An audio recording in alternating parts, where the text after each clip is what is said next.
Welcome to a new episode of HFIG Talks, a podcast produced by the Human Factors Interest Group at the University of Toronto. In this episode, we talk to Trevor Hall, Vice President of Safety and Risk Management at the Healthcare Insurance Reciprocal of Canada and FlexTime PhD student at the Interactive Media Lab at U of T. Trevor talked to us about his interesting career journey into human factors in healthcare, his current projects, and his vision for the future of human factors in patient safety. I'm Trevor Hall. I'm the Vice President of Safety and Risk Management at the Healthcare Insurance Reciprocal of Canada. And I'm also a FlexTime PhD student studying under Professor Mark Chignall, as well as supervised by Professor Shu and Professor Turbovich at U of T. So thanks so much for having me. That's great, thank you. And can you talk a bit more about your background and how you got into the career that you currently have? Yeah, how many days do you have? I think it's an interesting one. One that I think is more of a journey than a destination. So I started off as a firefighter, a part-time firefighter, and really wasn't defined as human factors. So a lot of teamwork, a lot of heuristics that you use to keep yourself and your teammates safe. All of that I didn't think about, and it was never labeled as this is human factors at its finest. Unfortunately, a colleague passed away or died in a fire trying to protect property and life. And that kind of started me on this journey of, well, in today's age, why does someone die because of their profession? Or what led to, or what contributed to that amazing person's death? And from the coroner reports, from talking with people, a lot of it came down to systemic factors. So communications, protocols, design of systems and technology. And all of that impacts in these high risk environments. So let's put someone into this suit, which limits your hearing, your ability to see. Fires are extremely dark. You can't see anything. They're extremely hot, and it's fast, right? So when you're inside fires, you're really relying on training and team, but more importantly, that safety design to keep you safe. And that started my trajectory around saying and being curious around what is safety and how do we design that. From there, that led me on many different paths. So I went to business school and got a degree. I worked in industry a bit around that in consumer behavior and operations. And then I kept on thinking about a residency program that I did during that business degree at a hospital. So I got to work with a senior team at a hospital, and really fell in love with this idea of the complexity in which hospital operations are, but more so, how do you keep people safe, and what does quality of care mean? So that started this whole idea around, okay, what is healthcare? And I thought about many different routes of what I could learn about healthcare, but I was really in awe and admiration of nurses. So I became a nurse. So learned healthcare at the front line and provided care. Got to speak with the true end users, which are patients, and really around how does that impact lives, and what role do we play?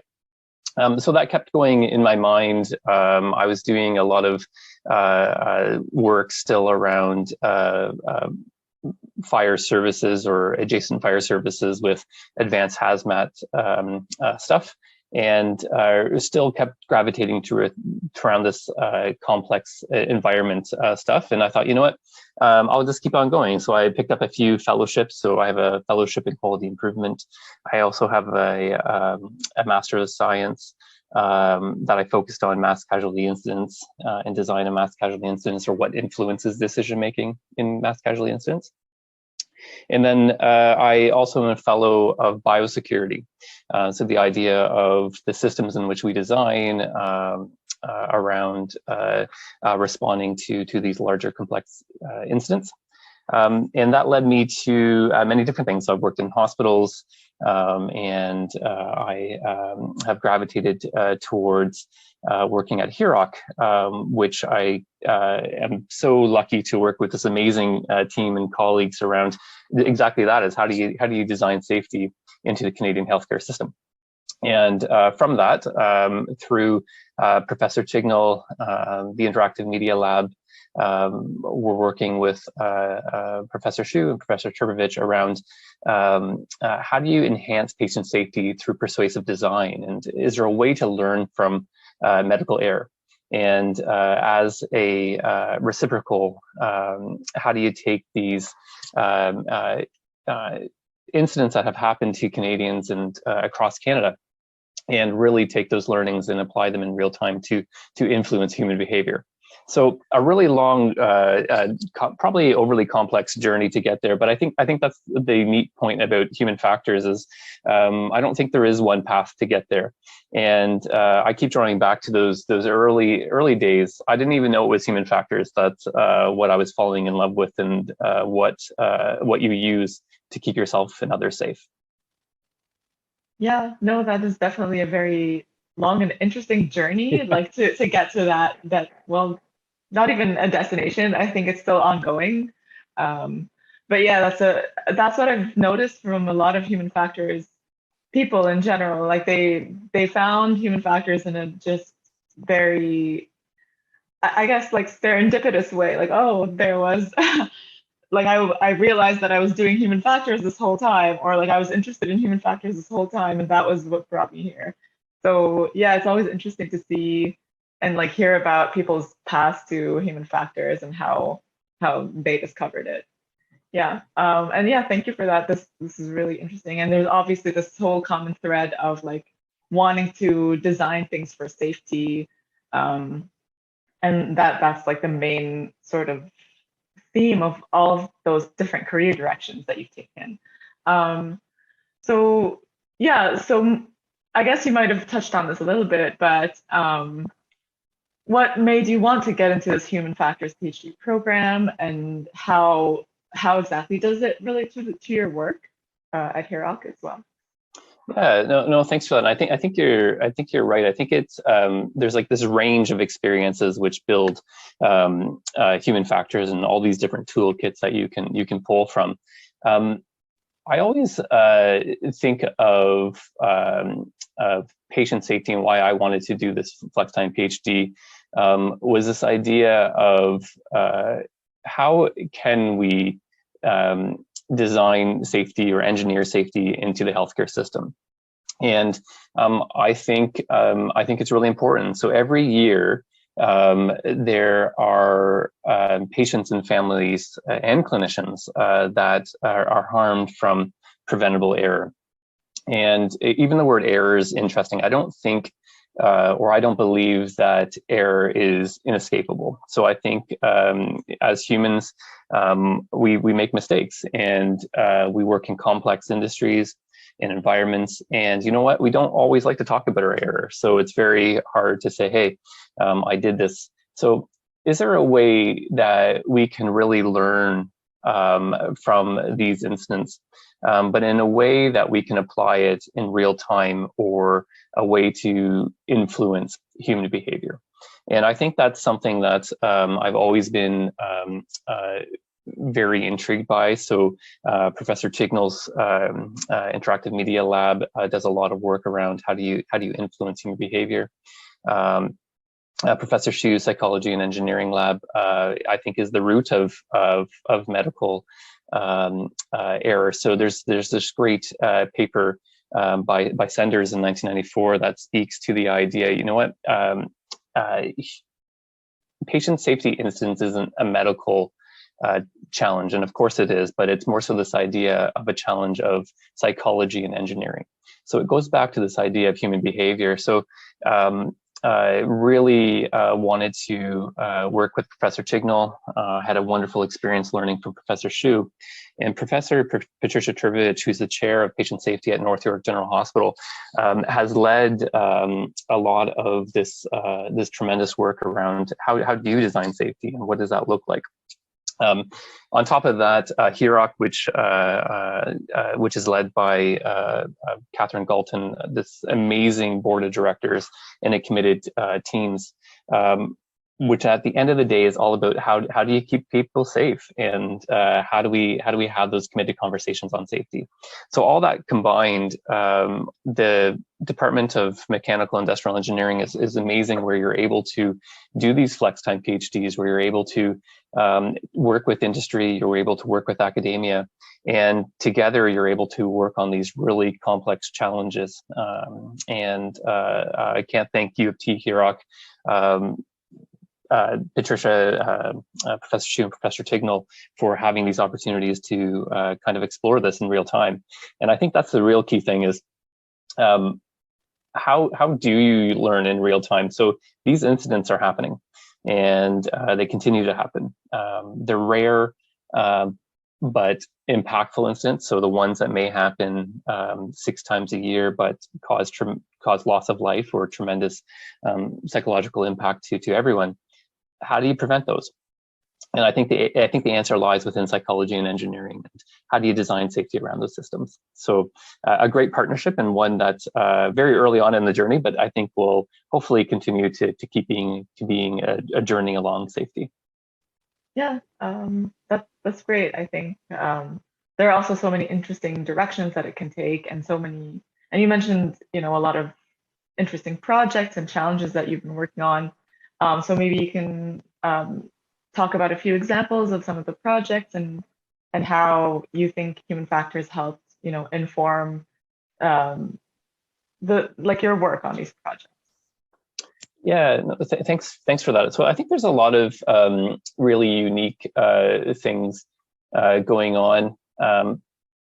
One is this, I think we have a MyTax grant that is looking at really this idea of persuasive design. Caitlin Henderson, who's a master's student at me, is really doing an amazing leadership around looking at the current state of what is the knowledge around this and how do we impact, and that's what we'll use to move forward around how do we take engineering and psychology foundations and build that into practice, or these safety design systems. So more to come on that, and I think in the future. But we're also doing a lot of really great work. So Professor Anthony Sanghi, who is at me, as well as Stefano Gelmi, who's also a master's student, who was a master's student, graduated at me, are leading safety at HIROC and doing some cool work around complex design. So what does it mean when you have a death by suicide while under care? So what influenced that death? So we're doing some work around trying to move along those committed questions. Also a lot of great work, which I benefited from your expertise, Professor Jameson's expertise, I think, around the question of what is this idea around our perception of high-risk medications. And even though a medication may be high risk, do we perceive it to be high risk? And I have this wonderful a joy in being a director on the board for something called the Institute for Safe Medical Practices Canada, and their role really in the system is how do you ensure that there is great medication safety across Canada, but also across the world. And I bring that up because the challenges or the questions that I was asking with you is this idea of, we have a high-risk medication that we use quite commonly in labor and delivery. That's amazing that we use it, we need it, but if we don't need it and we use it, does it have the potential for harm? And how do we ask those questions at the right moment to see if we're able to reduce that harm. And a lot of the work that we do at HIROC is around that acknowledging risk. So risk doesn't go away, but is there a way to either reduce that risk, transfer that risk, take away that risk altogether? And by doing those nudges or those steps, does it arguably create safer systems?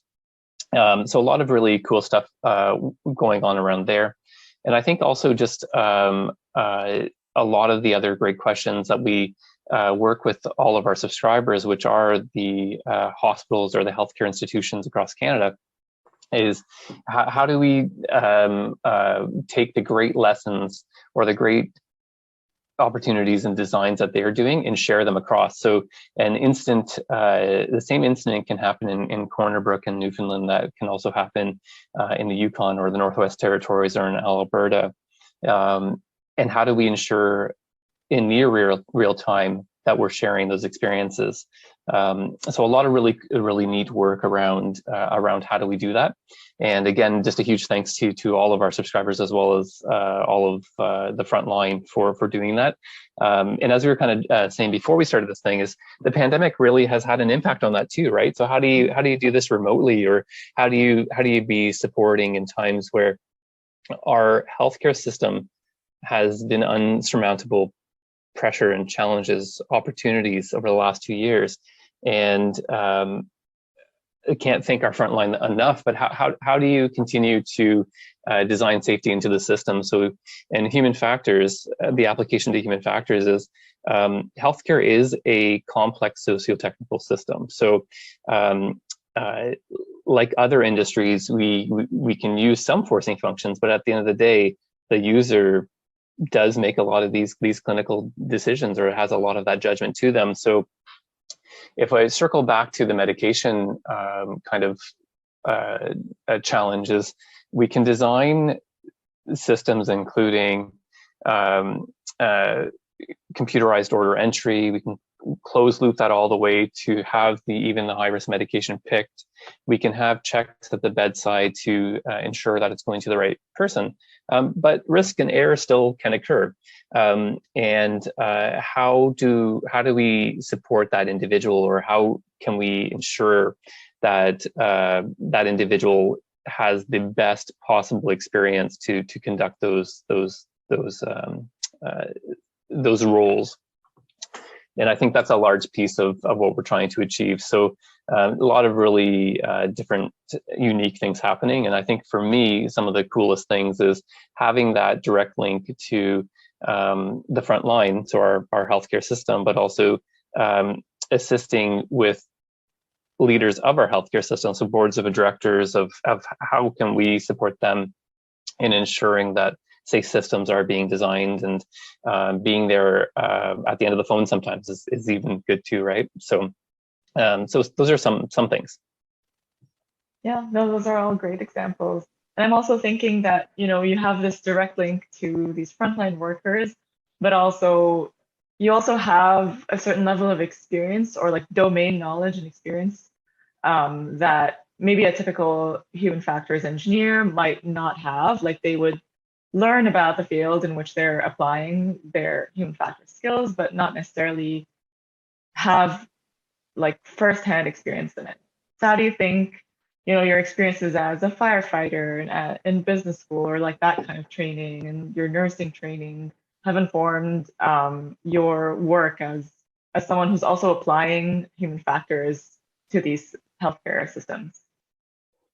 Yeah, I love that question. So for me, and for me only, I think a few things that I would always recommend is, one is to remain curious. So I think the human factors professionals or practitioners that I see are some of the most curious people around. They're also generally the most persistent people around too. So there's this combination between curiosity and persistence that I think is really interesting, and the idea of really wanting to understand how is work done versus how we imagine it. And we imagine a lot of things, right? So I think that's really interesting.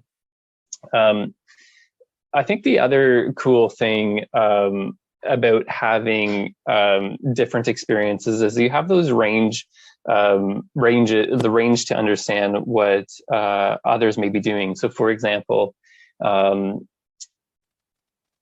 if we applied only management theory to hospital operations, it would be a huge challenge, right? So I love hospital operations in the sense that it's very complex.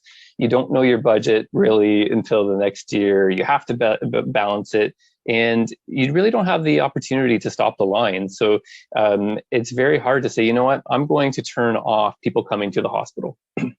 And you know what, just because we don't have the money, we're not going to see you. I'm sorry, you're going to have to just wait, right? And unlike any time in history, I think the healthcare system has arose to this challenge during the pandemic. So overnight, it was like having multiple mass casualty incidents for 2 years. How do you remain adaptable? How do you rethink systems, and how do you, now that's on our minds, how do you transition from emergencies? So this idea that it can't be an emergency forever. What is the new normal, and how do you move that along? So we may have made decisions during the pandemic with the best possible information we had at the time. I think it takes a lot to change your mind. So another key thing that I love about how human factors come into this is you have to be able to be comfortable to change your mind. So just because you have an idea at one point of information, it doesn't mean you stick with it. I think you have to say, no, this is what I'm seeing, this is what I'm observing, this is what I'm hearing. Let's iterate on it. Let's trial it. And I think being able to position your own mind and your own biases, I think, are really important to human factors. And I think that's where that applying it from different fields of study may be important. I think I learned a lot from students too. Like we had this really great partnership with HFIG and some really amazing teams from Ryerson and U of T at me around design competitions around patient safety. And I think watching the students tackle some of these really complex issues without having industry knowledge or specific knowledge of healthcare was really cool to see how you still apply the human factors toolkit. And from there, again, the ability to ask questions, the ability to stay with it, I think really you come out with tangible insights and opportunities to trial.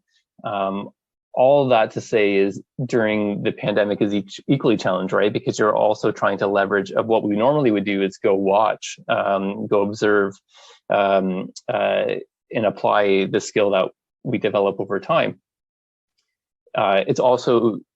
It may be more challenging to do that in a virtual environment. And really, I think it's something to say that over time, I've seen the term human factors used more in healthcare, which I think is absolutely brilliant. And I think that as we go along, if you're watching some of these dedicated academic programs are starting to bring these principles more to the forefront of what is human factors in healthcare. Why do we see that as such an important skill set? And it has been, and a lot of this has been led by University of Toronto and me around embedding this into the system. So I'm a huge and very grateful. I'm very thankful for those leaders within those fields for doing that. I still think I always laugh a little bit of why we call it human factors. I don't know. I still think it's kind of like people still don't understand it a lot of the times. And I'm wondering if it's the terms of it. So I don't know if you've ever seen the American Office, but there's always this idea around what is Dunder Mifflin. And there's this great scene where Jim suggests that maybe they sell mittens or muffins, and he doesn't really challenge the idea. I kind of feel like human factors is that after a while, it's like, okay, sure, we're not human resources, but if you'd like to think that we are, then that's fine too, right? And I think it's where I put it in my mind is it's like an elevator. No matter where that user or that person may be at, you'll meet them on that level. So some may be here, some may be here, some may be over here or over here. And I think that's the cool piece, is that if you think about it as an elevator that is vertically and horizontally, you can meet people where they're at. And I think that's another huge, great human factors toolkit application. But I'm a huge proponent of staying curious, stay persistent, and there's no direct path in life. And I think really enjoying that moment, enjoying the journey, and applying that. So action is absolutely key as well. That we get where we need to go, maybe. So yeah, so interesting stuff. Yeah, thank you so much for that. And I think this also touches a bit on, the next question that I wanted to ask you, which was because you did mention some students who were involved in this patient safety competition. So I was wondering, what advice would you have for current students, potentially like undergrad or graduate students, who are interested in working at this like intersection of healthcare and human factors and safety, right? So what would you advise them to do, or what kind of advice do you have for them? Yeah, I think that's a really great question. A few things that come immediately to mind with anything that I do is, one is be kind. And I think that means many different things. So one is be kind to yourself. As a student, it's a really exciting, amazing time, but it also can be stressful too sometimes, because you're not sure what you're trying to do. You're learning all these advanced concepts and this idea of, well, how does it actually apply to what you may be doing? So I think one is being kind to yourself, being in that moment of learning, and being kind to others. And I think also, when you are in that state of kindness, be open to opportunities that come along too, right? So I think by doing these competitions, by potentially volunteering, by reaching out to people, in my experience, people generally want to help, and people generally will want to support you in what you're doing. Now, that's not always the answer, but generally people are very supportive. And I've always found, now I was raised in healthcare, and I think I've always found people very supportive. So if people are looking to get into this field, I'm always open, of course, to talk to people. Our teams are always open. There's a lot of really great opportunity. Even your local hospital or your local healthcare organization are always interested in chatting, and this skill set is becoming more known and very much appreciated. So one, this idea about kindness. Two is being open to opportunities as they come in. And one of the more challenging pieces, I think, is like, how do you action this? And sometimes I think that we may wait to try. And successes, I think, are when, obviously, potentially when things go well. So you did something and it had a desired effect.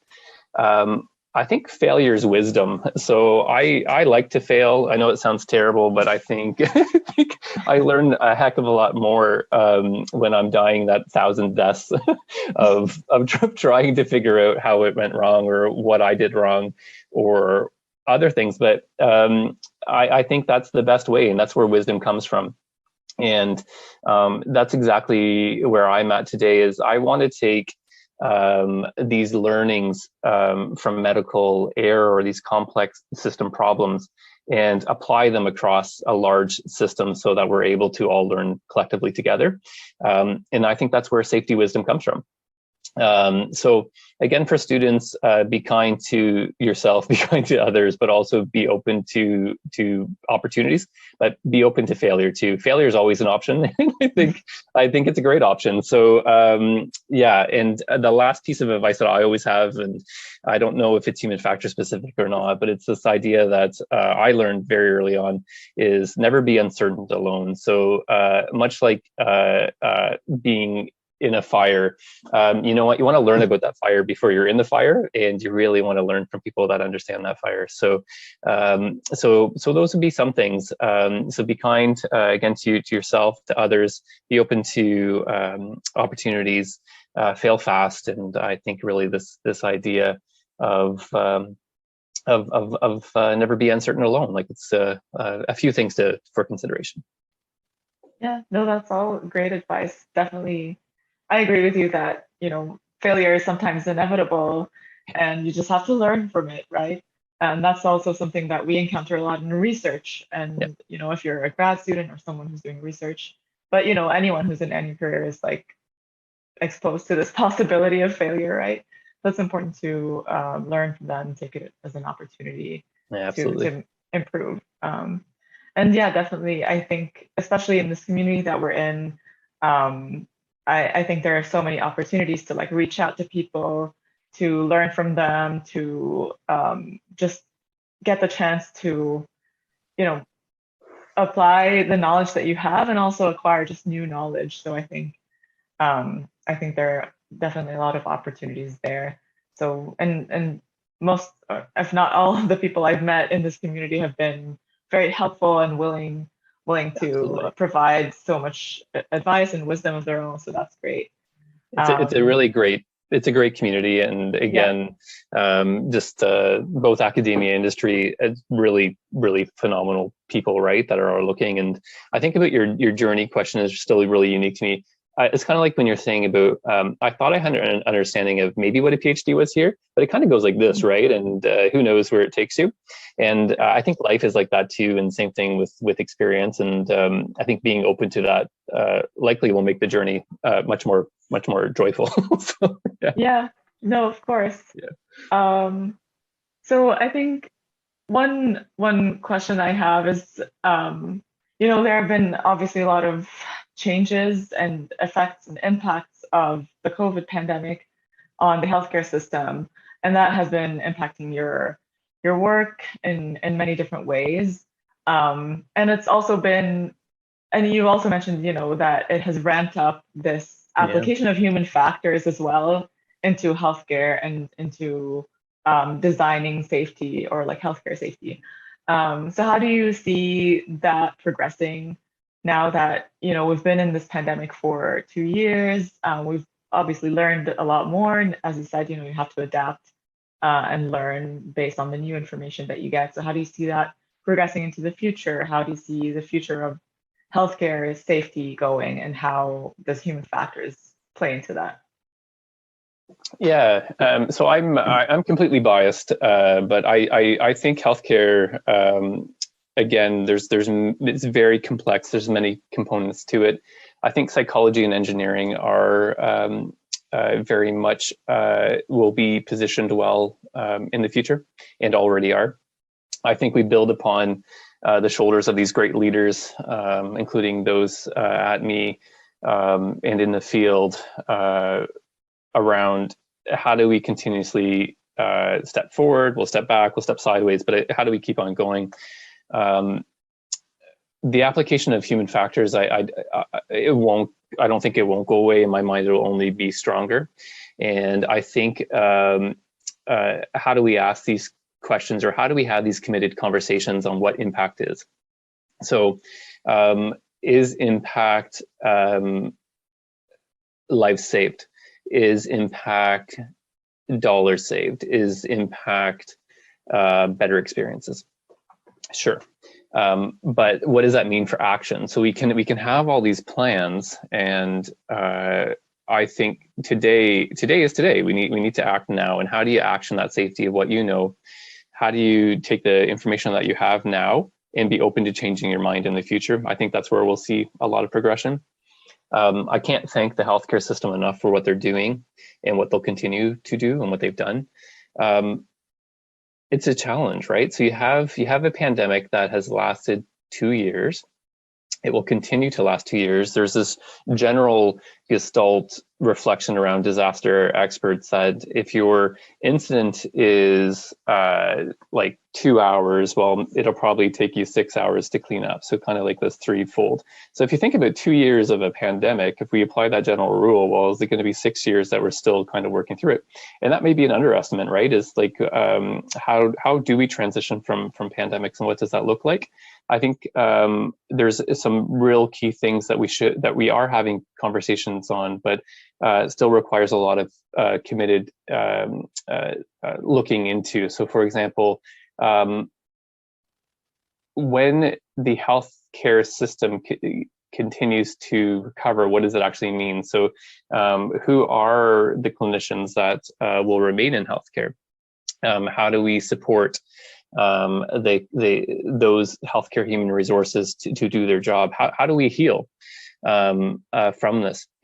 How do we have these conversations on these complex questions such as ventilation? So I think human factors engineers, as well as engineers in general, have really been doing a tremendous job talking about, hey, the theory around ventilation hasn't changed. Let's talk about how we can apply it. Or masking in the intersection of a public health measure to airborne. So one, recognizing that it is airborne, or what methods can we use to help provide safe care. I think all these things will come into it, but I think we have some tremendous challenges ahead. So healthcare, human resources. Another thing that is always present within healthcare is cyber risk management. So the more we become technologically inclined, what does that mean for experience? And for human factors, wow, what an exciting area is cyber risk management. So cybersecurity, cyber risk management, at my heart, and again, I'm biased, is about design. If it's not a good design for the end user, well, of course, it'll be a challenge to keep or reduce risk around cyber. But now we've become very much technologically inclined, and I think maybe there's a lot of opportunity for design to continue to catch up. So I really do feel, Dina, that human factors, if we continue to call it that, will still remain. It's existed for many years before. We just didn't know what it. Maybe I didn't know what it was, and I think that we use those principles throughout. But we're seeing human factors practitioners being involved across academia, in industry, on the ground, and what a wonderful time. I think it's really great stuff coming. Yeah, that's great and very exciting. Obviously, so many different directions for this kind of work. So for anyone who's looking to enter into the field and they're interested in working in this intersection of human factors and healthcare, there are definitely a lot of opportunities for them. I think so. Yeah, I don't think I have anything else for you today, but maybe if you have any final comments or anecdotes that you'd like to tell our listeners, or just any just final thoughts. Yeah, no, just a huge thanks to you and to HFIG and to the faculty. Yeah, no, it's really great to share these experiences. Again, I'll leave with this idea again around being kind to yourself and others. I think that's the most important thing we can do prior to pandemic, but also post-pandemic.